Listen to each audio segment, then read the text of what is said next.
Ok, nada.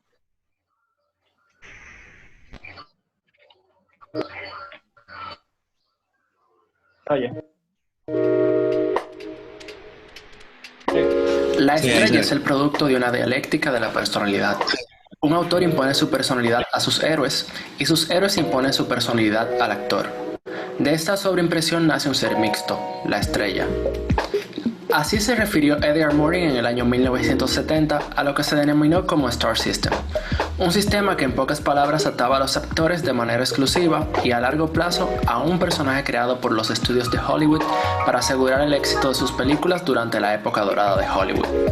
El Star System formaba parte de un sistema utilizado en Hollywood denominado el Studio System, un sistema que aseguraba que los estudios grandes de Hollywood estuviesen en control total de las películas que realizaban, desde su producción hasta su posterior distribución.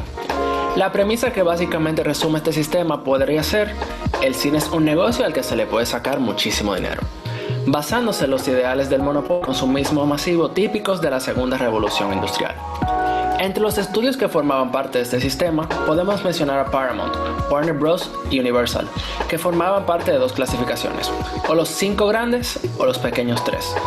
Un dato que vale la pena mencionar es que gracias a este sistema se pudo dar lo que se llamó época dorada de Hollywood, pero eso es tema de otra clase.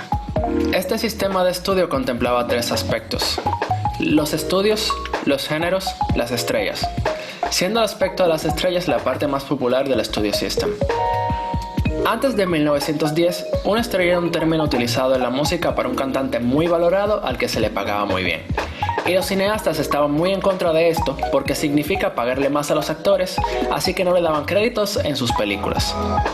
También porque para los actores de teatro era una vergüenza trabajar en el cine. Ellos temían que arruinara su reputación debido a la falta de voz, ya que básicamente esto se dio en la época del cine mudo. Lo que hizo que esto empezara a cambiar era la demanda del público por conocer los nombres de los actores que veían en pantalla, al punto de las que veían con regularidad les daban nicknames, como Mary Pickford o Little Mary, William Kimbagot o King of the Movies y Florence Lawrence o The Biograph Girl, porque salía en la película The Biograph. El público empezó básicamente a pedir estrellas en el cine. Carl Laemmle fue el primero en promover estrellas en el cine. Adquirió a Florence Lawrence y esparció el rumor de que había fallecido en un accidente de tránsito, el cual posteriormente desmintió de manera pública diciendo que ella estaba bien y empezaba a trabajar en una película producida por su recién fundada compañía, la IMP, Independent Moving Picture Company. Posteriormente, se volvió una práctica común entre el 1920 y 1960 que los estudios buscaran actores jóvenes prometedores y los filmaran para construirle una imagen completamente distinta a la de su vida real. Aquí la clave era el público, pues la idea de todo esto era que el público se creyera la imagen que los estudios creaban para sus estrellas, como la de Marilyn Monroe, Rock Hudson o Marlon Brando, por poner algunos ejemplos. Pero ¿cómo se convertían en estrellas? El rol de los estudios en la creación de sus personajes era sumamente importante. Cuando un actor nuevo era firmado, ponen muchísimo tiempo, esfuerzo y dinero en este. Lo entrenan en dicción, postura, comportamientos, canto y danza. Le hacen cirugías plásticas en algunos casos y por todo esto pagaba el estudio. Les creaban una biografía adecuada a la imagen que ellos buscaban, les agendaban sesiones de fotos y los introducían a la prensa pública. Una vez forman parte del estudio de Hollywood, los estudios hacían todo por ellos: lavandería, buscarles casas para vivir y agendaban sus citas románticas, lo cual implicaba que solo podían salir con quienes ellos digan. Si violaban estos términos, serían suspendidos inmediatamente y sin paga. E incluso si la prensa llegaba a enterarse de algún chisme que tenían pensado publicar, los estudios les sobornaban con dinero u ofreciéndole alguna historia más impactante de otra estrella, simplemente para no dañar la imagen de las estrellas importantes. Los actores nuevos eran firmados por 7 años, pero los estudios tenían las opciones de terminar los contratos cada 6 meses. El salario rondaba entre los $75 y $250 a la semana. Estos les escogen las películas y de vez en cuando entre estudios se prestaban e intercambiaban estrellas. Y si un actor se negaba a aparecer en una de las películas, los suspenden sin paga por un tiempo indefinido. Básicamente los trataban como objetos para hacer mucho dinero. Dentro de este movimiento se manifestaron muchos actores y actrices. En estos momentos le voy a mencionar 4 de los más importantes, si se puede decir así. Entre ellos está Greta Garbo. Este es el seudónimo de Greta Lovisa Gustafsson, una actriz sueca nacionalizada estadounidense que vivió la mayor parte de la vida en Estados Unidos y adquirió reconocimiento internacional por participar en varias producciones cinematográficas de Hollywood, tanto mudas cuanto sonoras, en los años 1920 y 1930. Se retiró de la actuación en 1941. Si bien inició su carrera artística como modelo publicitaria, se consagró principalmente en el cine, donde empezó a actuar en 1920. Su primer papel protagonista lo obtuvo en la película muda en 1924, Gustav Berlins Saga, bajo la dirección de Maurits Stiller. Asentada en Hollywood, filmó 24 películas. Se le atribuyó el apelativo de "la mujer que no ríe" por sus condiciones actorales para el drama. Mary Pickford fue una actriz cinematográfica canadiense, una de las máximas figuras del cine mudo durante el periodo de 1915 y 1925, como intérprete de un tipo popular de ingenua romántica, y así llegó a ser la actriz más poderosa y mejor pagada en esa época, la primera gran estrella de Hollywood.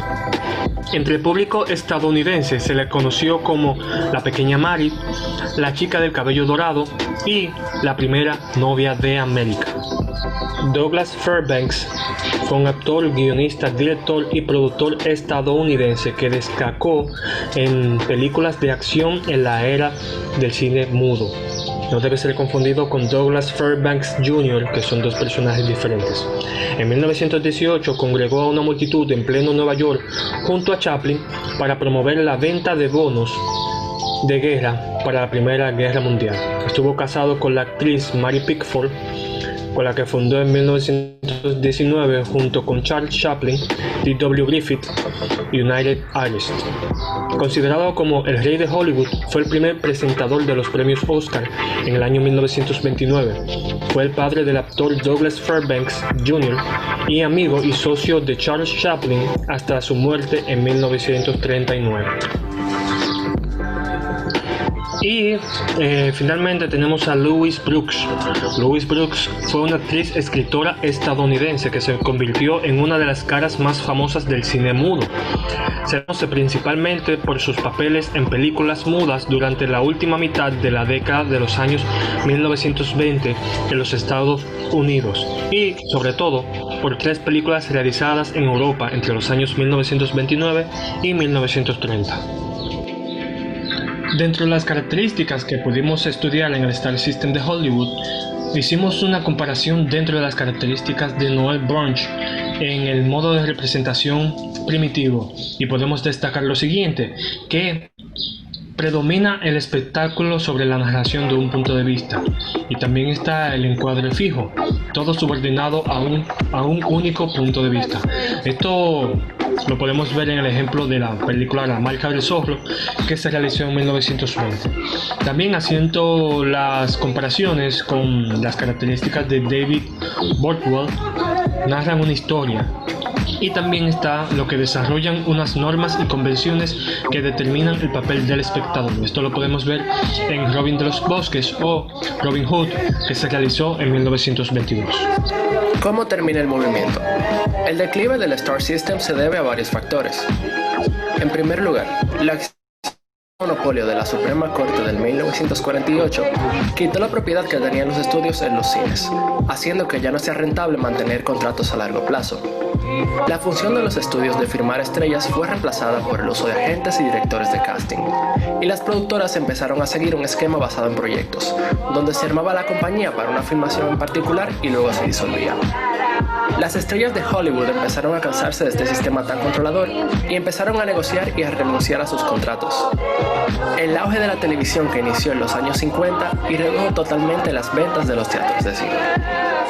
Este movimiento fue sustituido por el método Stanislavski, un enfoque para la formación de actores con un nuevo estilo de actuación más natural, que se basaba en el arte de experimentar, donde el autor busca motivos internos para justificar la acción y la definición de lo que un personaje busca lograr en un momento dado. La estrategia de utilizar caras conocidas no solo funciona en el cine, también sucede en la música, en el teatro o en cualquier ámbito profesional. Si queremos comprar un producto o contratar un servicio y no tenemos muy claro cuál elegir, ante la duda siempre nos acabamos decantando por la marca o la empresa que nos resulte más conocida, obviamente. Por eso, la idea de utilizar a famosos para vender más sigue funcionando en la actualidad, pero ha evolucionado mucho con el paso del tiempo. Las superestrellas del Star System que hemos descrito fueron siempre muy elegantes y sofisticadas. Sin embargo, a medida que pasaban los años y la cultura cambiaba, el pueblo iba prefiriendo figuras más actuales, más rebeldes.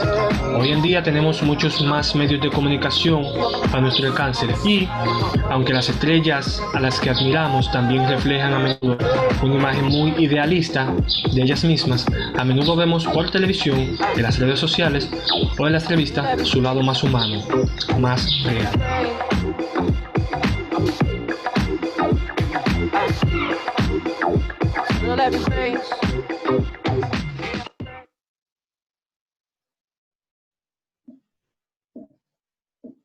So, yo creo que ya eso es todo.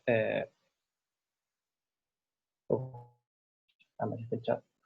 Muchísimas gracias. Y nada, cualquier cosa, los videos que usamos como referencia lo podemos enviar por el grupo si quieren. Más adelante le compartiremos el video ya con los cambios que dijo el profesor para que puedan ver ya los videos, porque prácticamente se veía lento aquí, para que puedan presenciarlo mejor y puedan repasar lo que compartimos hoy.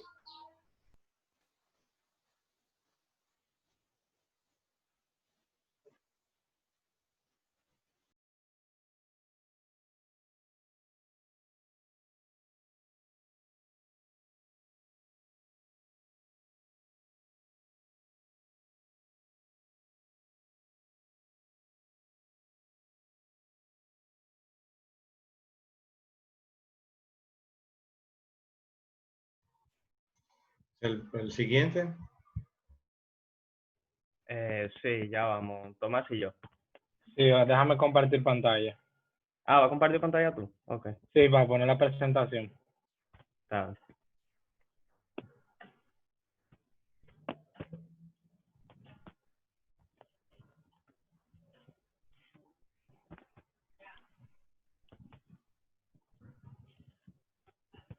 Déjame ver cómo quito esto.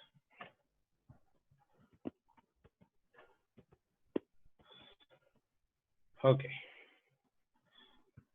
El realismo poético francés, el movimiento del cine clásico.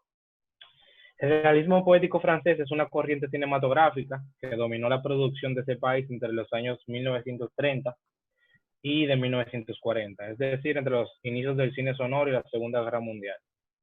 El término fue impuesto por George Sadaou, quien los tomó del teórico británico Roger Manwell. El realismo poético francés estuvo influenciada por la literatura naturalista y por las vanguardias y el cine expresionista alemán. Okay, déjame ver. Ok, en las características del cine, ya mirando de forma como Noel Borch y André Bazin, en el caso de Noel Borch, él dice que utilizó un término en el ámbito de la fotografía y el cine que se llama fuera de campo o fuera de cuadro. Es como está este frame que está por aquí. Que él lo utilizó en la película llamada, se escribe Renoir, no sé cómo se produce. Ok, dame. Estos son los directores de esta época del realismo poético francés, que están Jean Vigo, René Clair, Jean Renoir, Pierre Chenal, todos estos estuvieron trabajando en estas partes que están aquí. Ok, déjame continuar.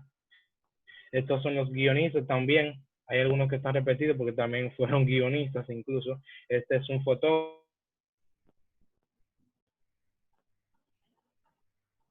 también, además de guionista y director de cine. Ok, también destaca un género que se llama cine negro, que como pueden ver, es obvio en esta parte que refleja mucho las siluetas.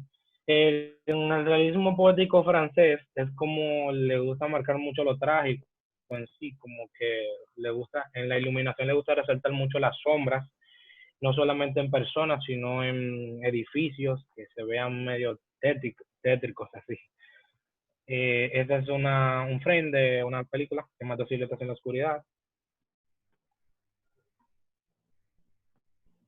Ya aquí va ya mi compañero. Aquí ya va Seba. Oh, ok, bueno. En las fechas, como dijo ya Tomás, emprendió este periodo de corriente cinematográfica de realismo poético francés, emprendió desde 1930 hasta 1940, aunque yo agregaría el año 1945, que explicaré por qué más adelante. Y esta corriente se da entre los inicios del cine sonoro y la Segunda Guerra Mundial. Como ya dijo Tomás, un precursor importante de esta corriente fue el cine expresionista alemán, que fue el tema del que hablaron Fernando y Rubén.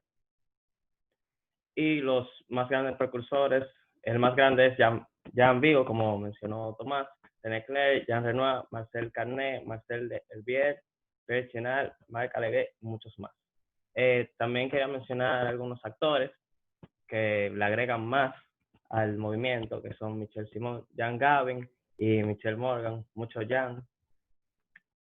Los filmes más importantes, de los que más pude encontrar información y que son lo más relevante y los que expresan más las características de este movimiento son Sur de Todo de País, de René Clair, A nous de la Liberté, del mismo director, que trata A nous de la Liberté, trata sobre dos amigos en la cárcel que intentan escaparse, y lo que quiere reflejar este filme es una enseñanza sobre el valor de la amistad y la prevalencia de la misma, como podemos ver un final feliz.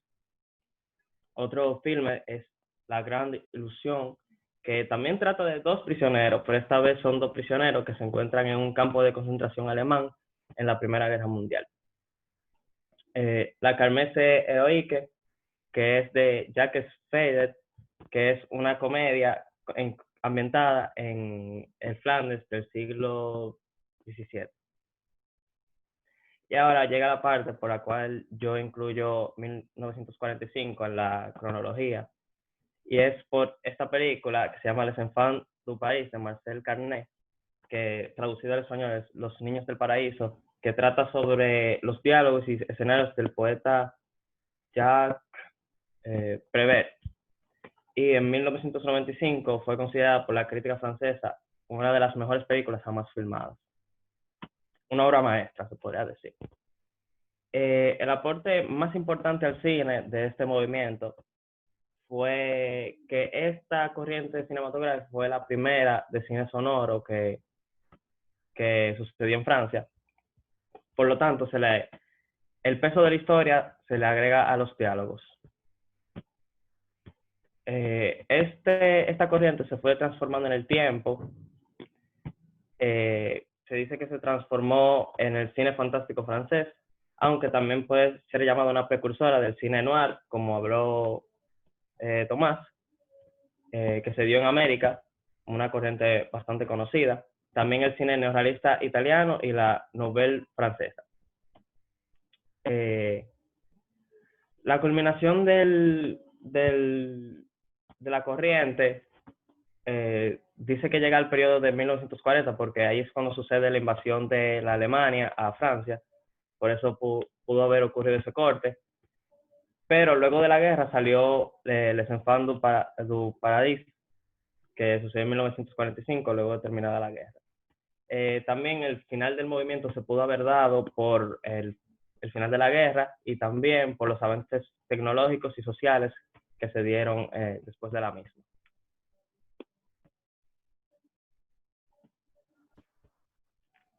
Tomás, vamos a poner el fragmento. Sí, hay algo que me falta decir. Dale. Algo que pasó en esa época del realismo poético es que pasa como que una gran depresión, o sea, que estaba haciendo como que estaba dando problemas por todas partes, incluso en las grandes productoras que quebraron, y, y eso dejó una vía libre a muchas personas. Ya eso es, entonces ya lo que hay que poner el corto del movimiento. Te voy a dejar compartir pantalla, Sebastián, hoy. A ver.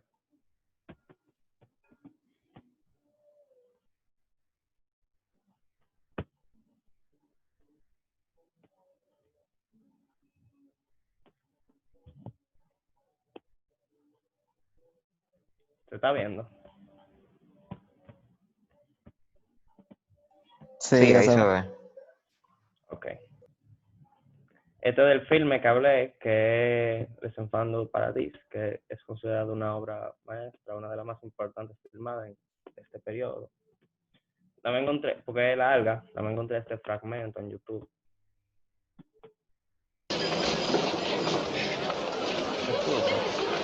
Eh Baptiste, si tu fais des petits moments de côté, qu'il peut avoir les radios, vous ne trouvez pas? Moi, je trouve surtout qu'il a de beaux yeux. De beaux yeux? Ça lui fait une belle jambe.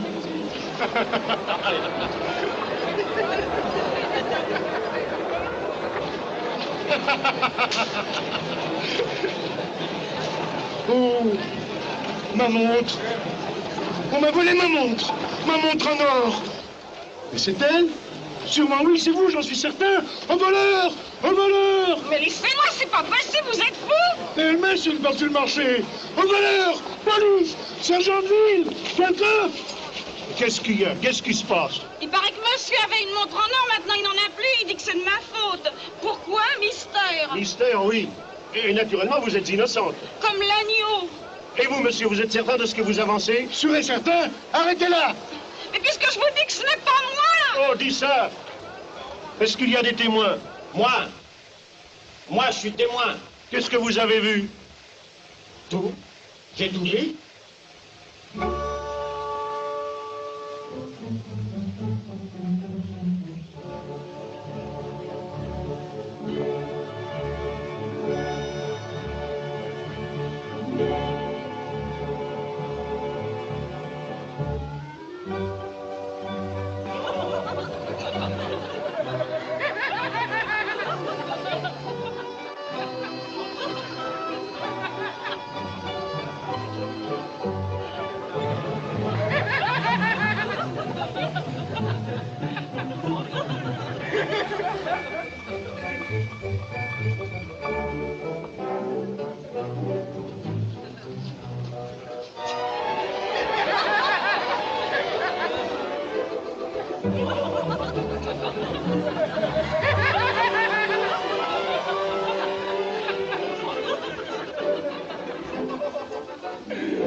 Alors, qu'est-ce que vous avez à dire maintenant? Mais rien, je ne dis plus rien. Excusez-moi, tout le monde peut faire une erreur. Une erreur peut-être, mais pas une erreur judiciaire. Alors je peux m'en aller? Ben oui, vous êtes libre. Tant mieux, parce que moi j'adore ça, la liberté.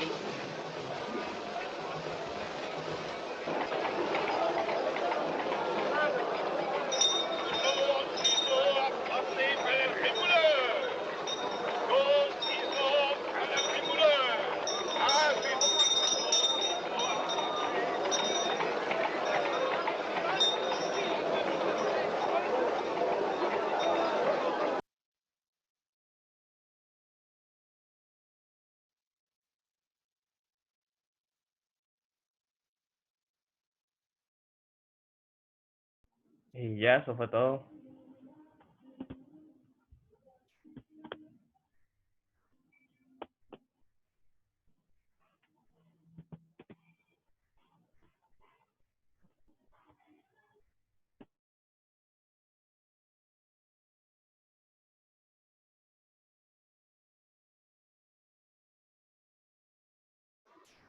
Los octavos.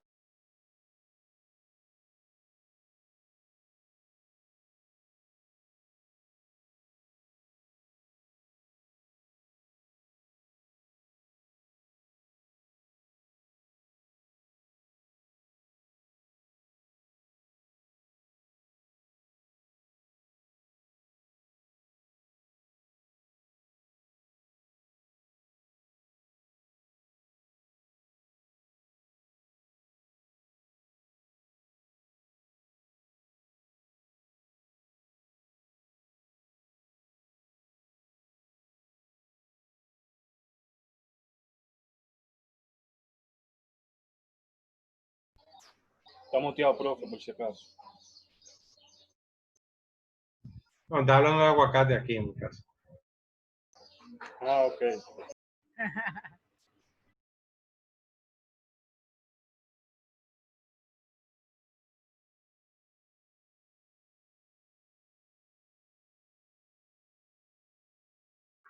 ¿Y los octavos dónde están? ¿Quiénes son los octavos? Es un misterio. Lino. Uy, Un reloj. Ya va. Sí, el Ya va. Lino. Momento. Ah, míralo ahí. Ok.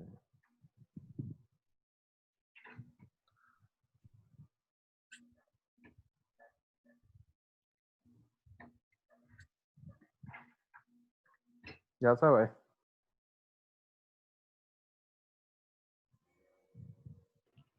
Sí.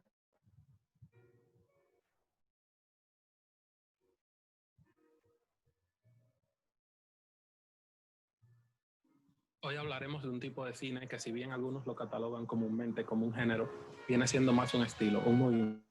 Incluso hay quienes lo describen más como una atmósfera, un tono peculiar que ha legado algunas de las mejores películas en la historia del séptimo arte.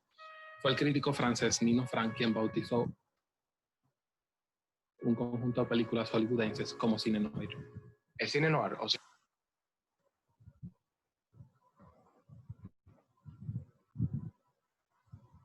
cine negro, tiene una estrecha relación con la noche. Por esta razón, casi toda la acción de estas películas suceden en momentos nocturnos, incluyendo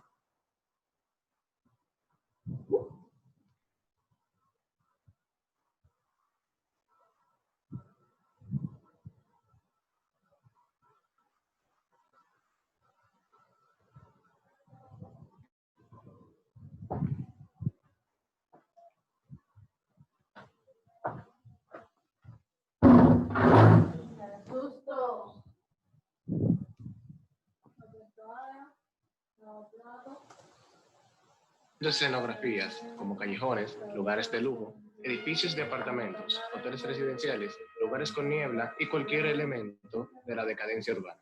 Este tipo de elemento nos lleva a la esencia de este género, un carácter policíaco y misterioso, carente de finales felices, con relaciones amorosas poco exitosas, cargado de fatalidad, miedo y traición. Estamos en los años 30, una época de crisis, corrupción y prohibición, caos y desesperanza.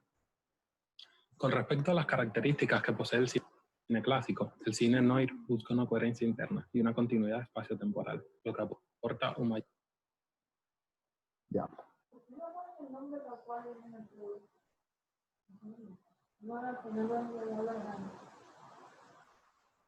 No sería,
Lino, no se oye.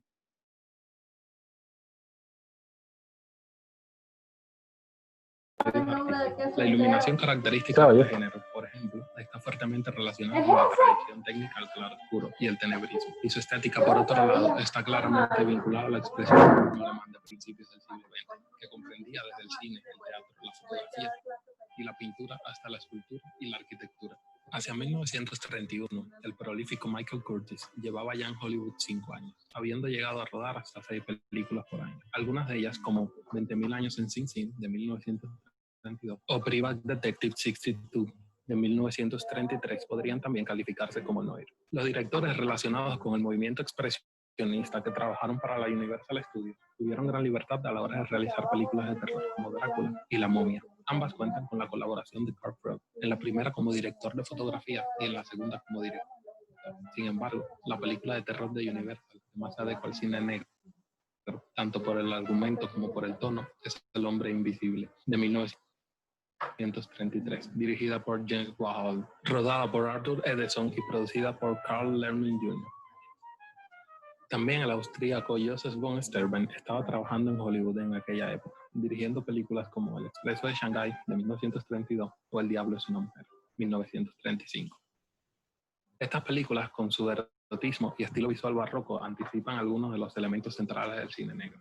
Este director fue el responsable del auge de las películas de gángsters en Hollywood, y películas como Hampa Dorada, El enemigo público y Scarface de 1932 demostraron que el público buscaba argumentos criminales y protagonistas de moralidad ambigua.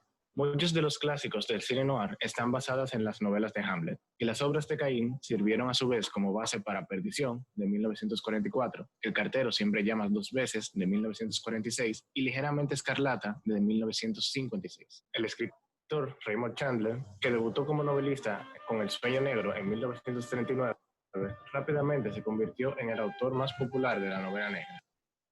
Otro importante autor de la novela negra que sirvió como fuente para muchas películas del género fue W.R. Burnett, cuya primera novela, Little Caesars, fue llevada al cine convirtiéndose en un éxito por la Warner Bros. En 1931.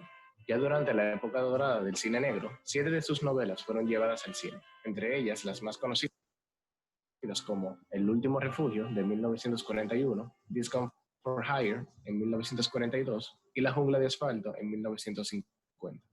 Como muchos otros géneros cinematográficos, tiene a sus actores más destacados, considerados el rostro del film noir. Encontramos a Humphrey Bogart, un detective que le preocupa más salir ileso de las situaciones peligrosas y sacar el mayor provecho para sí mismo que resolver el misterio. James Cagney, el típico mafioso malvado y sin escrúpulos. Por el lado femenino tenemos a la femme fatale. Hay muchas figuras destacables en este rol. Algunas de ellas son Rita Hayworth, mujeres de una belleza impresionante que no están para pasar desapercibidas, y otras como Ava Gardner, que son aparentemente inofensivas, pero pueden conducir a sus víctimas al peligro o la muerte, con sus miradas hipnotizantes acompañadas de voces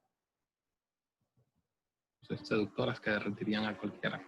Lauren Bacall es el mejor ejemplo de ello. En el lado de los directores tenemos a John Huston,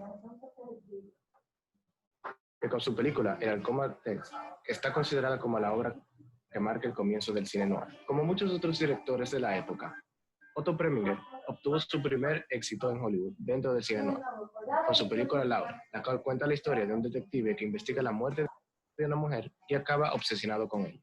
La elegantísima dirección de Preminger proporciona a este film un halo de romanticismo fatalista, mostrando la esencia más áspera del cine noir. El movimiento del cine noir, como tal, comenzó a desvanecerse al adaptarse a la televisión a finales de la década del 50. Sin embargo, existe la discrepancia en este aspecto, pues mientras que algunos críticos sostienen que el cine negro es una producción corriente anclada a un momento y lugar determinado de la historia y de la producción cinematográfica, el Hollywood de los años 40 y 50, otros creen que el cine negro no ha cesado, sino que ha ido adaptando su estilo visual y narrativo para confluir con los nuevos tiempos y las nuevas técnicas cinematográficas. La era moderna está plagada de referencias a este género, incluso juegos como L.A. lo menos. El cine no se queda atrás y nos presenta propuestas de calibre noir, tales como Blade Runner, Taxi Driver, Seven, Fargo, Sin City y muchísimos más largometrajes que logran transmitir la atmósfera y sensación que caracteriza a este estilo. Come on, Bob. Let's finish it the way we started it, on the level.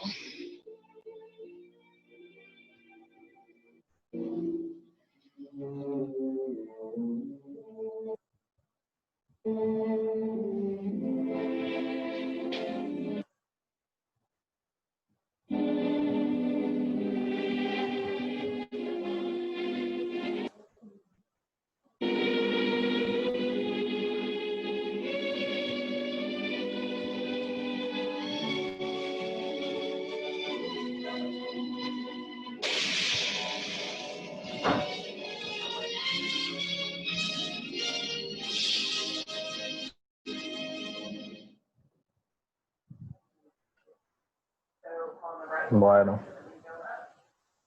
pues la conexión es una mierda.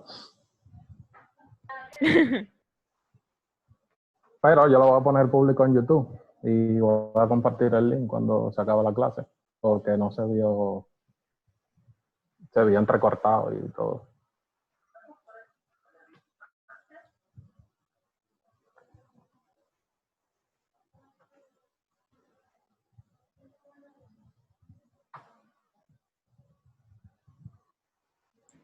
Ok, estamos en vivo, se oye.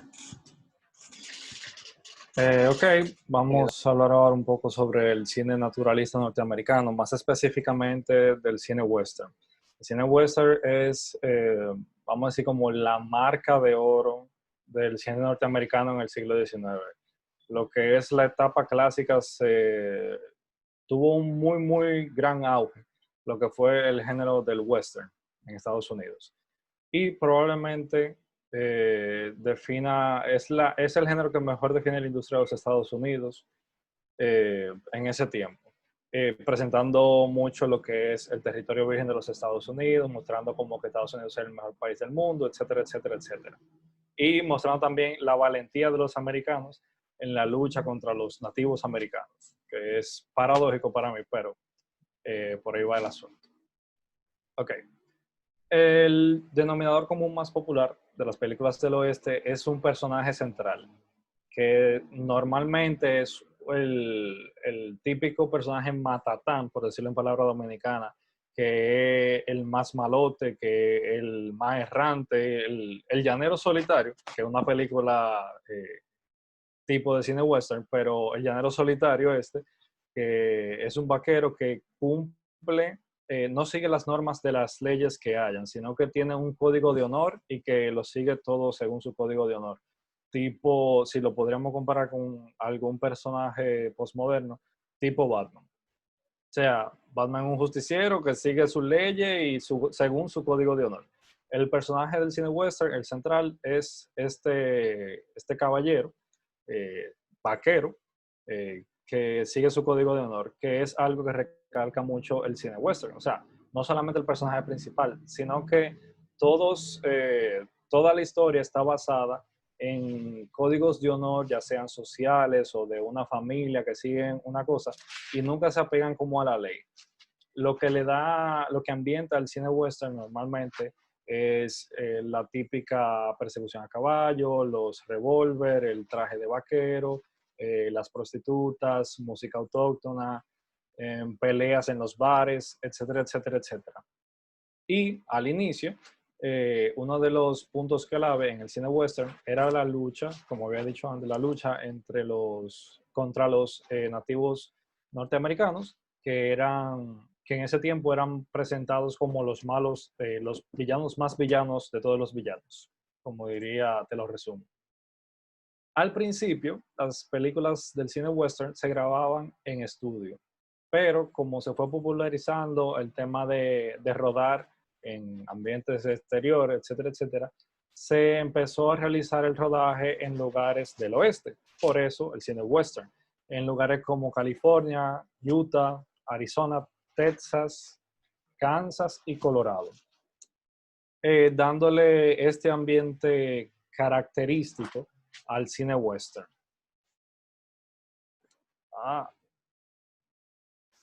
El principito de este género, aunque yo sé que esto es de cine primitivo y estamos hablando de cine clásico, pero el principio del cine western inicia con asalto y robo a un tren, y con La Masacre de Griffith también y otros cortos empezaron a darle como ese empuje al género de western en el cine.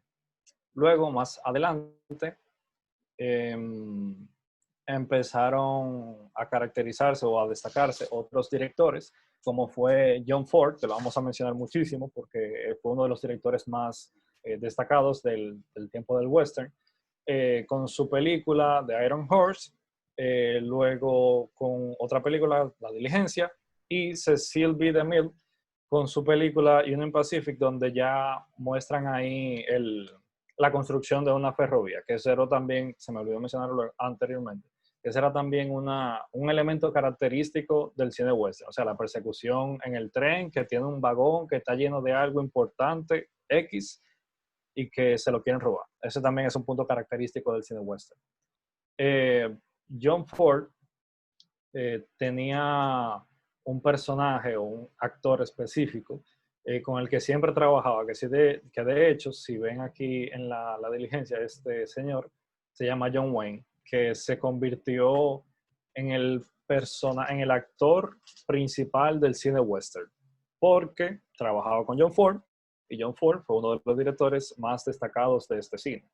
Otro director, que es como entre ellos lo que se define el cine western, es Howard Hawks, que con su trilogía Red River, Río Bravo y El Dorado. Estas 3 películas fueron las más destacadas de Howard Hawks.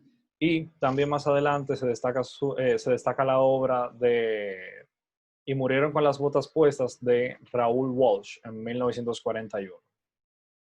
Entonces, avanzando ya el cine western, llegando ya a sus años, ese era su tiempo dorado, ya casi concluyendo su tiempo dorado, John Ford se inspiró en una historia que fue, en el buen dominicano, el lío de OK Corral. OK Corral, el problema, la situación de OK Corral es que este grupo de hombres que se ven aquí, que si no me equivoco eran como la policía de OK Corral, tuvieron un enfrentamiento del tipo vaquero que hemos visto en las películas western, que duró 30 segundos, donde resultaron muertos 2 de los rufianes. Entonces, John Ford, avanzando ya y casi llegando al fin del cine western, se inspiró en este suceso, en este mito que ocurrió, este suceso que ocurrió en 1800 y algo, e hizo la película My Darling Clementine, donde ya se ve un western crepuscular que lo va poniendo, que hace un paso de lo melancólico a lo trágico. También de ese paso de lo melancólico a lo trágico está una película que se llama Duel at the Sun, que fue dirigida por King Vidor, y Centauros del Desierto, o The Searchers, que mostraba a John Wayne, el actor que les mencioné anteriormente, como el típico héroe de estas películas.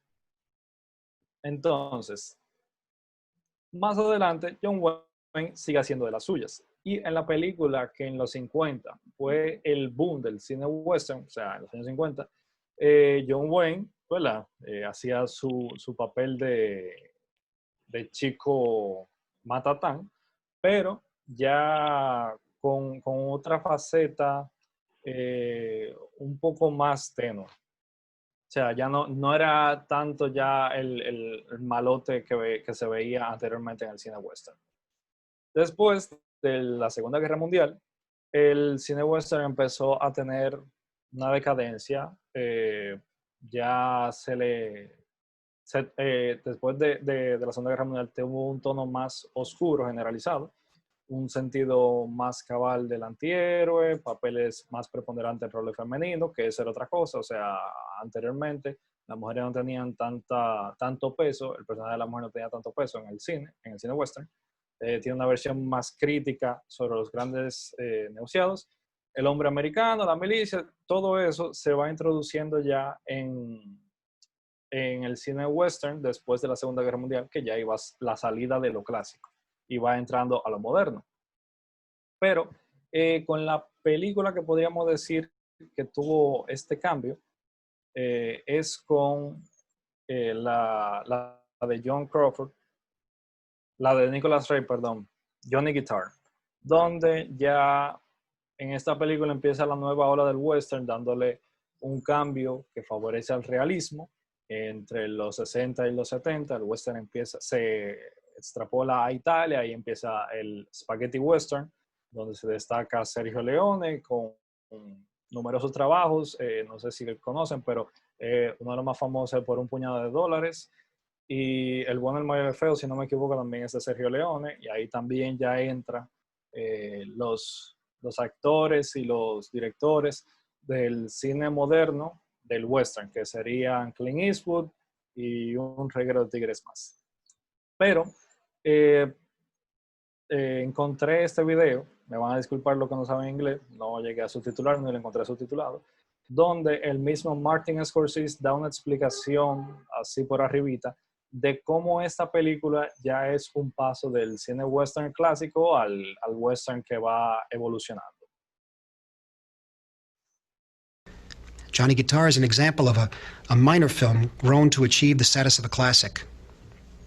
Its modern sensibility has induced a number of different readings, from the feminist analysis of the film to the Freudian subtext and the perverse sexuality running through it. Johnny Guitar has also been seen as really characterizing the paranoia and the witch hunt of the McCarthy era. Shot in true color, overtly painted, giving a vivid quality to the images, Nicholas Ray deviates from all the conventions of traditional westerns. The film's very stylized, from the use of contrast between the barren landscape and the ornate decor of Joan Crawford's saloon, Vienna's, to the symbolic use of color throughout the film. For instance, the color blue is suppressed. Black and white were systematically opposed in decor. Ray also reversed the genre's traditional iconography. Black was the color of Mercedes McCambridge and her lawmen, while the Outcasts were endowed with rich colors or even pure white. Ahí lo que dice por arriba es destacando los aspectos de por qué ya Johnny Guitar empieza a ser más del cine moderno. Si quieren, más adelante le paso el link donde ya está el video completo de él dando su participación a la película. Y continuamos con Sebastián del Valle. Ok, aquí vamos a hablar sobre algunos de los autores principales del cine western norteamericano. Dale. El primero es John Ford, que es uno de los directores más nombrados del cine western. Este tiene una gran categoría de películas de diferentes géneros, pero sus géneros principales son el cine western. Tiene más de 140 películas y ha sido nominado a ganador del Oscar como mejor director en 4 de ellas. Ajá, esas 4 son sus obras maestras, que son El Delatador, de 1965, The Grapes of Wrath, de 1940, de Qué verde era mi valle, de 1941, y The Quiet Man. ¿La que más? Ah, ok, sí. Okay. No la he visto, pero la veremos después. Dale, sigue, Juan. Howard Hawks, que era uno de los más nombrados también, junto con John Ford, era un director y un guionista, y junto con John Ford, tuvo muchas películas junto con el gran actor anteriormente nombrado, John Wayne, que era el símbolo del cine western y de la masculinidad de Norteamérica. Este director y guionista realizó 3 películas con John Wayne, anteriormente nombradas, y en una de ellas, en Río Rojo, que fue hecha en 1948, cuando John Ford vio esa película, le dijo se refirió a John Wayne, que él pensaba que él no sabía actuar, pero cuando vio el talento de dirección de Howard Hawks junto a John Wayne, vio que sí era un gran actor y le siguió dando más papeles en sus próximas películas. Sigue, Juan. Anthony Mann, que era también un director y un productor, tuvo un gran éxito significativo en el género western durante su etapa en los estudios Universal, y El Hombre del Oeste fue una de las más renombradas, una de sus películas más renombradas. Sigue, Juan. En el área de dirección de fotografía se destaca William Clothier, que participó en muchas películas junto con John Ford y Howard Hawks. Una de ellas es The Horse Soldiers, The Man Who Shot the Liberty Balance y Río Lobo. Sí, Juan. Y aquí está John Wayne, que es el actor principal del cine western clásico. Es considerado como uno de los mejores actores uno de los actores más destacados de toda la cinematografía hollywoodense y es un ejemplo de lo que era la masculinidad, como anteriormente habíamos dicho, y todo eso. Sigue, Juan. Ok, aquí las características del cine clásico en el western, según Noel Borch. Una de ellas es que apenas que el género western tuvo sus inicios en el cine mudo, el aspecto narrativo cobra mayor fuerza con la llegada del sonido y también con mejorías en las técnicas de grabación y fotografía. También está la aparición del record, o sea que las escenas están seguidas de las otras. Según David Bower, el realismo aristotélico y naturalista. O sea que hay una fidelidad de lo probable y una fidelidad de los hechos históricos. También está o sea que disimulan el artificio mediante la continuidad narrativa y narrativa invisible y económica. Esto quiere decir que en muchas de las películas no había una subtrama, sino que se basaban en esa trama, o sea, y solo en esa trama. O sea, no habían subtramas como para rellenar la película. Andrew Bazin, que dice que la artesanía es regida por algunas normas, o sea que la producción cinematográfica se vuelve más un sistema, o sea, es más sistemática.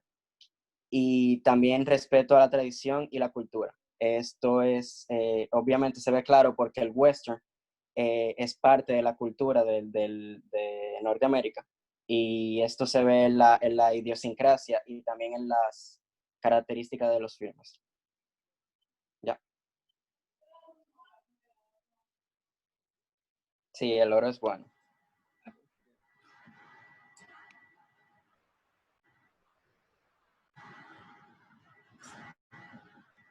Ya casi viene Gina por ahí. Eso le iba a preguntar, profe, que el siguiente grupo, el mío, ¿arrancamos o qué es lo que? Y ya los otros sí se quedaron para la siguiente. Nosotros nos toca y el naturalismo japonés, que se la parece de un oro de poco. Japón.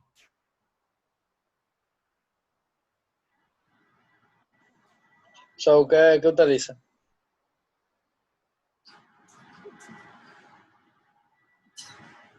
Faltan 7 minutos, no da tiempo. Gina trae un invitado. O sea, No, Gina, y nosotros siempre cogemos un minuto, y hoy empezamos temprano, pero que fue siempre traumático esta explicaciones por Zoom, aunque también en la clase hubiera sido traumático, porque cambiando la computadora. Yo hasta ahora los veo muy bien, las que han venido. Algunas no han seguido todos los parámetros, pero veremos. Vamos a revisar esos videos. Hay mucha información, yo sé que hay muchos temas, pero no sé si se han dado cuenta que hay rasgos que son comunes a cada. Por ejemplo, todos tuvieron problemas en la Segunda Guerra Mundial. Aunque algunos se mantuvieron, miren cómo lo explica Scorsese, ya no fue yo que lo digo, lo dijo él, cómo cambió la cosa después de los 40, después del 45. Miren cómo pasa en Francia, cómo pasa en Alemania, cómo pasa en la Unión Soviética, que ellos lograron mantener un poco por el control absoluto que tenía el partido sobre el Estado, pero aún así la gente ya no la veía, las películas realistas socialistas. La gente pedía otra cosa, porque la Segunda Guerra Mundial fue un golpe tan grande en el espíritu de la sociedad que la gente decía, no, pero no puede ser igual, tú no puedes decirme que este mundo como tú me decías antes. Fíjense que otro rasgo común es el hecho de que siempre hay un gran protagonista. En este caso, a Hitler para los nazis, o bien interesante el caso de los teléfonos blancos. A mí me gustó como presentaron los muchachos. Ellos no lo dijeron, pero si ustedes escucharon bien la presentación está. Ya en los teléfonos blancos en Italia hay algo curioso, y es que no es un gran protagonista per se, sino que es Italia la protagonista. Este país de una cultura antigua, de una tradición. ¿Y cuál es la principal tradición italiana? Pues la Iglesia Católica. Entonces vemos en el corto que nos pusieron que esta mujer, ¿quién que la devuelve a la vida? el amor. Y se la devuelve el cielo. Miren, hay un momento, no son los espaguetis, porque no es moderno aún, todavía es clásico. Hay un gran elemento al principio que comienza como con una lámpara, pero eso no es una lámpara común. Es una lámpara de incienso. Eso representa la oración. Y el amor que él le tiene, lo que pasa es que está muy mal actuado. O sea, hay una escena, porque esa película es una copia de otra, una película sueca, danesa. Una película estupenda, una copia de eso, pero una película muy buena del cine clásico. Y es igual, es la oración que le devuelve la vida al ser amado. Esta simplemente la película dura 2 horas y media, la sueca, y es la escandinava, y esta dura 3 minutos, pero es la misma historia. Ha muerto la mujer amada, y entonces Dios se la devuelve a las personas. Pero ¿por cómo? Claro, es la tradición. Esta tradición católica, esta tradición romana, que viene del mundo, muy clásico. Es el gran protagonista. Italia como la recipiente de la salvación de la gente. Que es lo que la Iglesia Católica promueve, que ellos son los dueños de la salvación. Y así pasa entonces el vaquero, tiene este protagonista, que el ejemplo clave es John Wayne.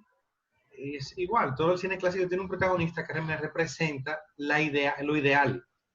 Entonces, en el film noir, en el realismo poético francés, hay como una pequeña resistencia a esto. ¿Qué pasa con el expresionismo? Dice, lo bello es bueno, mostrándote lo feo. Pero el ejemplo que pusieron está perfecto, porque el monstruo, ¿quién que lo derrota? Los niños. Los niños con amor. Exacto. Jugando. Y entonces, ¿qué hacen? Bueno, que se arrodillan y le dan gracias a Dios. Un ejemplo perfecto es el cine expresionista, muestra lo feo, lo monstruoso, pero siempre es derrotado por lo bueno, por lo bello, y entonces se quedan con el oro, lo que ganan. Es como respondiendo, como contradiciendo, pero para confirmar el cine expresionista. Por eso dura tan poco también. Porque es difícil, es un momento histórico, el cine está acabando de surgir, entonces este tipo piensa, sí, ya allí no se va, yo me voy. Entonces, yo voy a poner la tarea, que es el cine barroco, que eran lo que faltan por exponer. Pero quedan 6 minutos. Sí, pero todavía que era que ustedes Gallina me escribió. Sí. Que era que ustedes pongan, y la tarea yo se la voy a poner por el grupo, que va a ser parecido, vayan cogiendo, son 3 grupos. 3 opciones hay. Vayan pensando cuál van a escoger. Y nos vemos.